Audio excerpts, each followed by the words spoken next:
here in the U.S. Republican Donald Trump and Democrat Hillary Clinton were the big winners Tuesday in the latest round of U.S. presidential primary voting. Trump's victory in Florida ended the campaign of rival Marco Rubio, but Governor John Kasich kept his White House hopes alive with a win in his home state of Ohio. VOA National correspondent Jim Malone has a wrap-up of Tuesday's primary voting from Washington. Thank you very much, everybody. This was an amazing evening. This was a great evening. It was another big night of victories for Republican frontrunner Donald Trump, who won primaries in Florida, North Carolina, and Illinois. I think we're going to have a great victory, and I think more importantly than anything else, we are going to start winning again. This country is going to start winning again. We don't win anymore. The flamboyant billionaire's double-digit victory in Florida knocked Senator Marco Rubio out of the presidential race.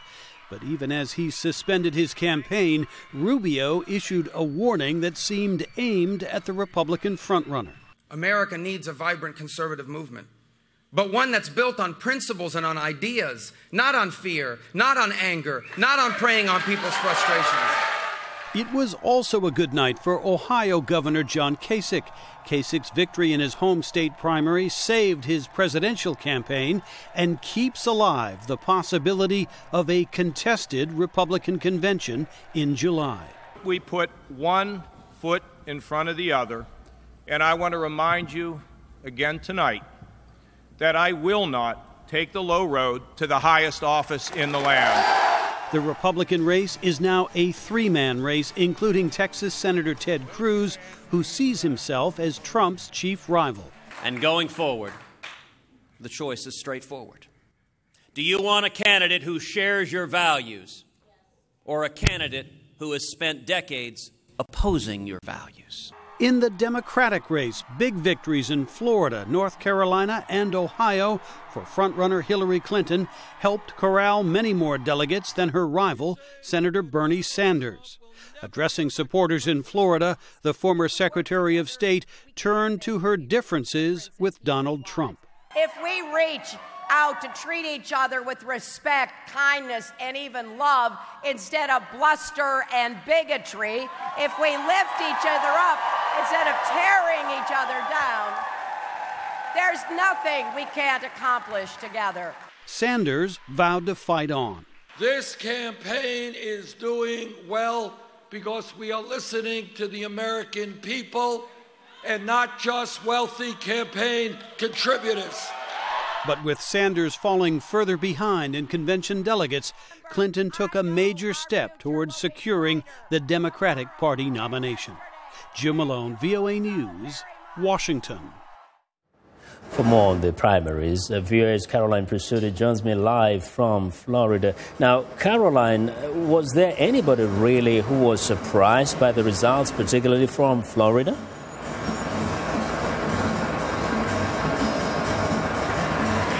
I think it was a surprise to many voters here in Florida, and actually we're overlooking the Miami skyline right now. Miami-Dade County is the only county that Marco Rubio took last night in the primary, which to his supporters, I believe, was a surprise. You know, Marco Rubio ran with his senatorial bid in 2010 and took most of all counties in Florida. So the fact that he dropped out immediately after the initial polls were released came as a surprise to his supporters, maybe not to too many pundits, though, because if you looked at the polls, it was definitely more about Trump last night. Now, this was a big fight for everybody.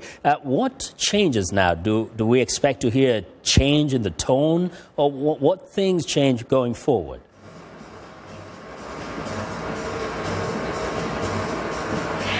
You will see, or you will hear, a change in the tone, Vincent, especially between the two major candidates now. Hillary Clinton, as I understand it, is taking a break from campaigning. She'll come back strong, and she's expected to say that this is all about the general election now. So she'll ignore the other candidates and certainly concentrate on Donald Trump. Donald Trump expected to do the same thing to make it more a two-person race between he and Hillary. What you have, though, is the peripheral candidates, especially in the Republican Party now, calling for a contested convention. And that's where the big question is, what happens in Cleveland in July at the Republican National Convention? And you know, many people are also looking at Mr. Trump as being in a very unique position in that he's actually going up not only against his opponents, but also against the Republican establishment. Have we seen that in the last few years, really?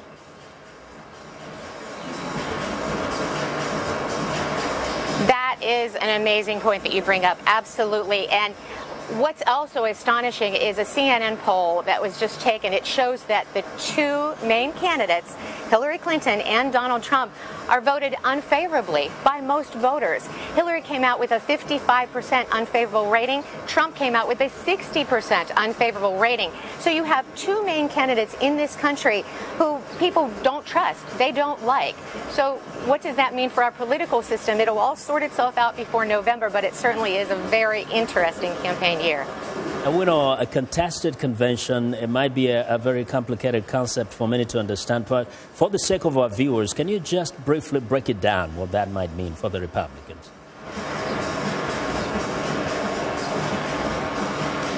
Absolutely. A contested convention means that one nominee didn't achieve all the votes, that all the delegates rather, that he or she needed to receive to get a clear nomination. Now it appears that Hillary Clinton will be on the path for that. Mathematically, it appears that she will receive the nomination over Bernie Sanders. However, on the Republican side, not so clear. Trump needs 1,287 delegates in order to receive the nomination, and so far, I'm looking for my numbers here, he has received 646 of the 1,237 delegates he needs. Now, with John Kasich winning in Ohio last night, it's his first state that he's won. That's a big state. That gives him a bit of momentum to go forward. John Kasich being the more serious campaigner, if you will, he was straightforward with issues. But in this day and age, it took him a while to get popular in this country. Why is that? It seems as if you have to have a different message for that voters are looking for. They don't appreciate status quo. They don't appreciate the establishment, and they're looking for someone different. That could be in Trump. They certainly are showing that they want to vote for Trump. But with Kasich winning Ohio, he's expected to come out. A contested convention would mean several ballots before the delegates finally vote on a nominee. So you go through one ballot and see how many delegates that the candidates receive. If they receive enough delegates, then they become the nominee. If not, goes to a second ballot. It could go to many, many ballots before we come up with a nominee. Wow. But overall, if you look at this from the larger picture, it definitely means changes within the Republican Party. Indeed, a lot of exciting days ahead. Thanks a lot, Caroline. Now that is VOA's Carolyn Presutti reporting live from Florida.